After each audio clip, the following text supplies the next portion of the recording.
Hi guys, so karon is padulong ko sa among baybayon kay manguha ta karon og sawaki kay mayo atong sudanon. So gikan pa di ay ko sa eskwelahan guys. Gikan pa ko ni eskwela then pag uli na ho na mga alas 5 na medyo init-init man siya na guys kay hapon na siya pero grabe ka mo totok sa init perting inita pero fight gyapon guys para makasudan ng ta guys. Mao ni atong gidala guys kutsilyo and then balde.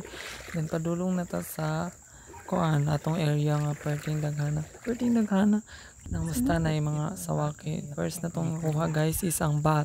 Kaning bat guys is ato aning kilawon unya. Then nanatay kuha sawaki guys. Sawaki ang atong unang kuhaon guys kay mo na tong kilawon unya. So na pud tayo nakita ang sawaki guys sa medyo gamay-gamay lang ni siya guys pero nagyapon nun. So kay hapon naman guys kailangan na jud nato muuli kay hapit na magabi guys. Kita naman na nga maora jud na nga akong kuha mga padya-padya medyo kuan man po dagan maigo ra pang pasudan. So kay hapon naman guys muuli na jud ta guys kay basig magabihan pa ta ni. So medyo hapon naman guys muuli na ko guys og diri na tatapos ang aking vlog. Oh, kita mo ng sunset.